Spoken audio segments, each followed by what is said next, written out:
Hello students, welcome to our. This is Dr. Vigneshwar Meka, lecturer in geography, and here we shall discuss about approaches to the study of human geography. In this chapter, we are going to study the following points: introduction, approaches of human geography, traditional approaches in human geography, contemporary approaches in human geography. Firstly, we will start with introduction. Human geography, similar to the other social sciences, has been developed out of the necessity to describe some aspects of human beings' social, cultural and economic environment.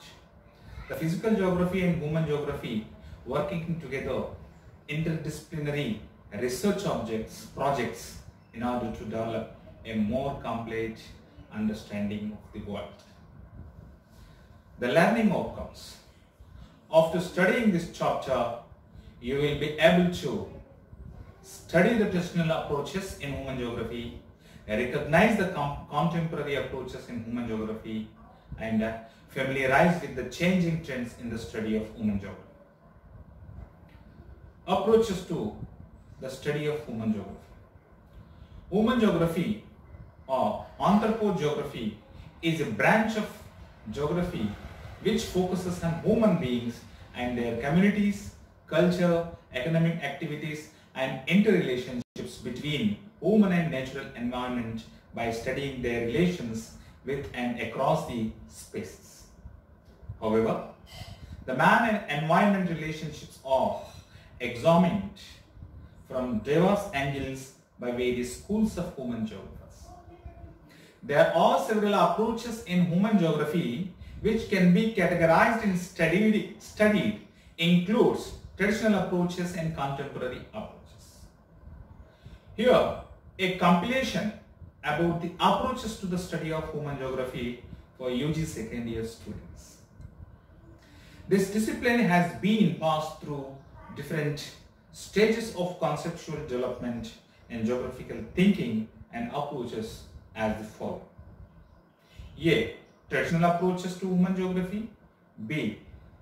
Contemporary approaches to human geography. Traditional approaches to human geography. Human geography continues its basic objective to examine the various problems of different social groups in relation to their environment. The traditional approaches in human geography includes systematic approach, regional approach, historical approach, environmental approach, possibilistic approach and vidalian approach. First, systematic approach. The systematic approach chooses a particular aspect of physical or human phenomena in a defined geographical space. The studies present it in an orderly manner according to a system. Oscar Peschel, a German geographer, initiated the movement and carried by the Ferdinand Richthofen, supporting the application of genetic approach to deal with man-nature relation. Similarly, Patrick Georgia observed the earth as an integral whole and interacting unity and considered human geography systematically and from a Darwinian point of view. Systematic approach is often useful to consider spatial issues through a general system approach. A geographical system is a group of fundamental elements bound together by specific linkages or connections. In general, a system consists of a set of entities with specification of relationships between entities and their environment. In early period, geographers have practiced forms of systems, but approaches are more philosophical rather than practical, and a systematic analysis of systems approach developed after World War II. The systematic approach mainly develops the effectiveness of land use, planning and natural resource management. The general ecosystem elements include quantitative, qualitative, behavioral, economic, and political subsystems. The subsystems of qualitative include finite space. The finite space encompasses urban empty, rural, psychological, and spaces of multiple use.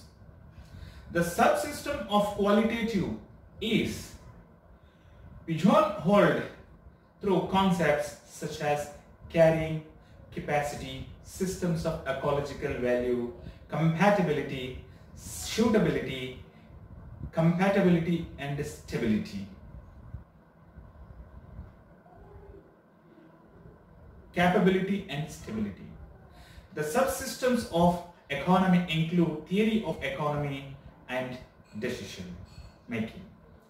Whereas political subsystem involves inputs from citizens, bureaucracies, and governments. The behavioral subsystems are associated with attitudes, values, beliefs, customs, and traditions. A general system model is a complex in which variables are connected with a human system. Some variables may be measured quantitatively, while some variables are not. The systematic approach encompasses the relationships between variables, and a change in one variable will resonate through the entire system. The second traditional approach is the regional approach. This approach is based on the fact that the surface of the earth is divided into a mosaic of various regions, each of which has a specific character as a consequence of the symbiosis between the physical environment and the society occupying it.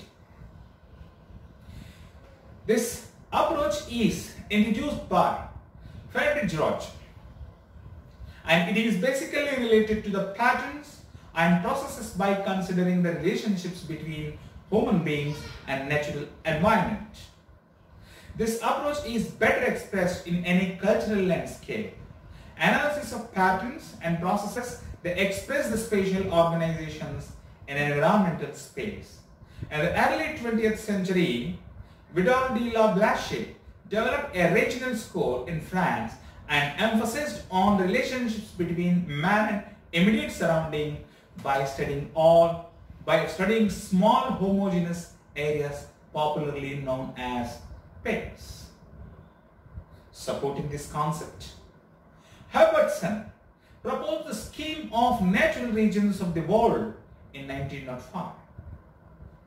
Thus, Lablache in France, Herbertson, Fawcett, and Armstead in Britain, Whitsley in USA presented a regional scheme for economic, social, political purposes with environmental settings. In Britain, Patrick Geddes put forward the idea of regionalism, whereas Fleur presented the concept of human regions.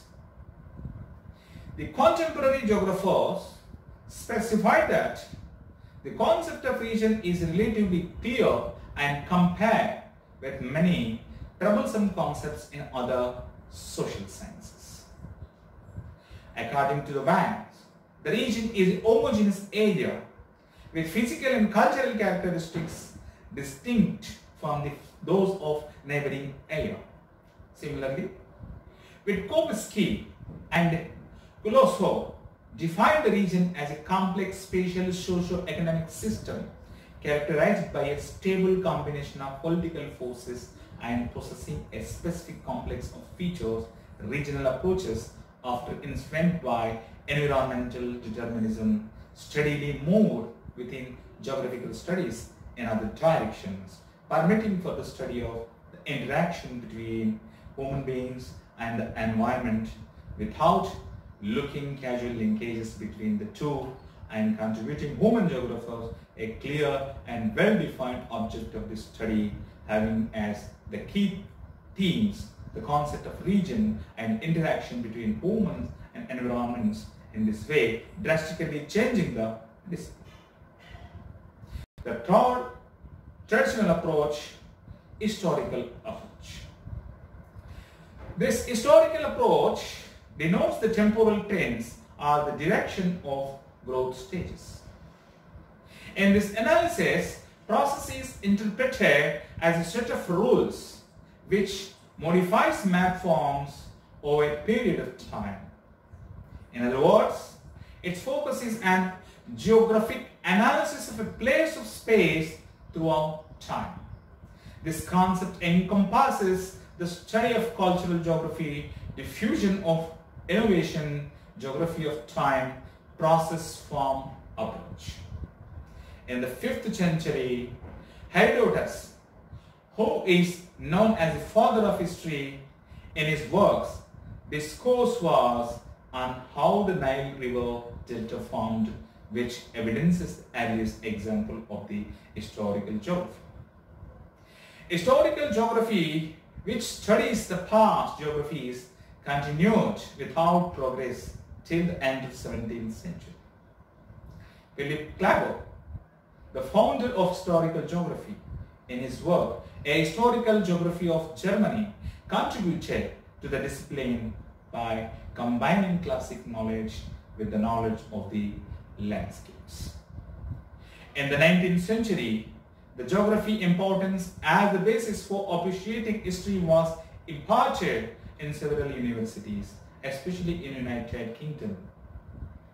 In 1930s, the historical analysis gained much importance by the study of occupations of human beings of a particular space over historic time intervals started by D.S. Whitley and Co-Osa. The Institute of British Geographers and Association of American Geographers, by establishing the historical geography, the research groups and the Journal of Historical Geography assisted to justify the historical approach in geography. The another traditional approach, the environmental approach. This approach studies geography since very beginning and changed significantly. The views of this approach are very much similar to the determinism, that is, environment monitoring all human activities, and as such as a psychological, economic, social and political, etc. Deterministic generally consider man as a passive agent on which the environmental factors are actively acting in determining this attitude, decision making process and even lifestyle.